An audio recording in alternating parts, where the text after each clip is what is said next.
How do I get executive buy-in for improvement initiatives? That's a blog post I'm reading today. Welcome to the KaiNexus Continuous Improvement Podcast. I'm Mark Graban, a senior advisor with KaiNexus. And today, this blog post is written by KaiNexian Matt Bana. If you'd like to read the blog post, if you want to comment on it, if you want to share it with others, you can find a link in the show notes. So here we go. How do I get executive buy-in for improvement initiatives? You've identified inefficiencies. You have a clear roadmap. You know your improvement initiative can move the needle. So what's next? You need executive buy-in. One of the most common challenges for CI and OpEx leaders is getting senior leadership to engage, support, and actively champion improvement work. It's not that leaders don't care about the performance of CI and OpEx initiatives, but there's a combination of perception gaps, systemic challenges, and competing priorities. The good news, with the right framing and structure, it's absolutely possible to turn passive approval into active sponsorship. So today we're going to break down how to earn executive buy-in that translates into cultural and operational impact. So first, at a high level, and we'll come back and drill into these. Frame the initiative in executive language. Quantify the opportunity or the cost of inaction. Make it easy for executives to engage. Show proof of concept quickly.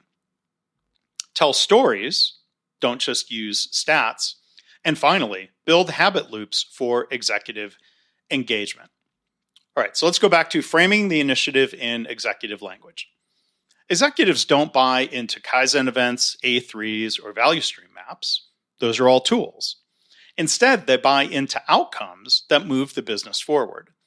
If your pitch focuses on activities instead of impact, you risk being deprioritized. To earn leadership support, you need to translate your initiatives into metrics they care about, including revenue growth, cost avoidance, risk mitigation, customer satisfaction, and time to value. So for example, instead of saying, we're running a daily huddle pilot to improve frontline communication, that can become, this initiative will reduce production downtime by 7% and improve on-time delivery, which directly supports our margin goals for Q3. If you can't tie the initiative to a strategic priority or financial impact, it won't be an executive priority, no matter how brilliant the idea.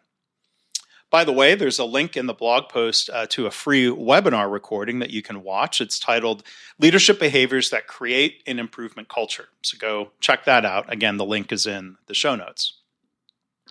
Quantify the opportunity or the cost of inaction. Executives are accustomed to making decisions with incomplete information, but that doesn't mean they'll act without knowing the stakes. While they don't expect perfect data, they do expect clarity on either the opportunity cost or the cost of inaction. Quantifying even directional impact in terms of dollars, time, or strategic risk is critical because vague benefits like better communication or more efficient won't hold up against competing priorities with an ROI that's more clear. Use this framing equation to articulate the opportunity cost. In the current state, what's broken? In the future state, what's possible? What's the delta or the gap? What's the impact in dollars, time, or strategic advantage? If that's not enough, flip the equation. Executives are often more motivated to avoid risk than to chase potential gain, so we need to ask what happens if we don't improve this. Make it easy for executives to engage. The best CI leaders kind of engineer executive buy-in by building engagement into the structure of the initiative from the very beginning, treating leadership alignment as a critical input to success, because it is. That means selecting improvement opportunities that map clearly to executive priorities, framing proposals in business terms, and establishing routines where leaders are naturally exposed to the work. The goal is to make it easy for executives to engage meaningfully, like seeing progress at a glance, taking ownership of outcomes, and being a champion for the initiative without being pulled into the weeds. Show proof of concept quickly. Buy-in is earned in phases, and the fastest way to build momentum is to demonstrate success early. Don't try to secure a multi-year roadmap right out of the gate. Instead, start small and strategically in a high-friction area that leadership cares about. Now, here are 3 steps you can take to show proof of concept quickly.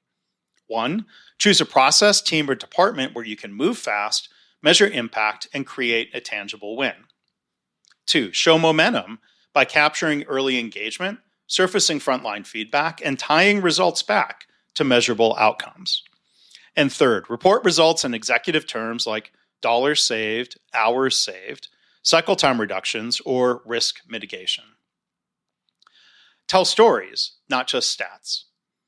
Even the most data-driven executives are persuaded by a narrative. While metrics are essential for credibility, stories provide context, meaning, and urgency behind those numbers. That might mean sharing a frontline testimonial like, here's what our nurses said after the change, or showing how cross-functional collaboration between groups like IT, Ops, and QA led to a breakthrough that hadn't been possible in silos. Improvement work is about people. Don't strip the human element from your case. And finally, build habit loops for executive engagement. Executive engagement needs to be reinforced over time through consistent, visible behaviors. Just like frontline teams benefit from standard work, executives need simple, repeatable routines that embed CI into the way they lead. And that's where habit loops come in. To build your executive habit loops, here are 3 proven key components. First, having a cue or a trigger, a reminder or a signal that initiates the behavior. Secondly, a routine or action, the desired activity you want the user to take. And third, a reward or the result, a benefit or recognition that reinforces the behavior.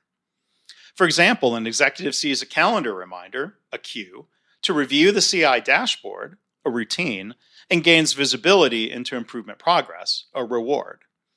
It's also important to keep in mind that the behaviors in an executive's routine have downstream effects. When executives show up in specific, repeatable ways, they send a clear message to the organization that continuous improvement is not optional. Here are some routines that create those ripple effects. Join bi-weekly huddle reviews to show frontline teams that leadership is paying attention. Or recognize team improvement wins in an all-hands call to show CI is worth celebrating. So finally, to wrap it up, executives are under pressure to deliver results, manage conflicting demands, and minimize risk. And your improvement initiatives should feel like a strategic asset, not an operational distraction. Speak in terms that resonate with their objectives, align your proposal with their priorities, and design opportunities for them to lead effectively. So that's the blog post. I encourage you to check out the show notes. Look for a link if you want to read it, revisit this, share it with others. And I invite you to learn more about KaiNexus at our website, www.kainexus.com. Thanks.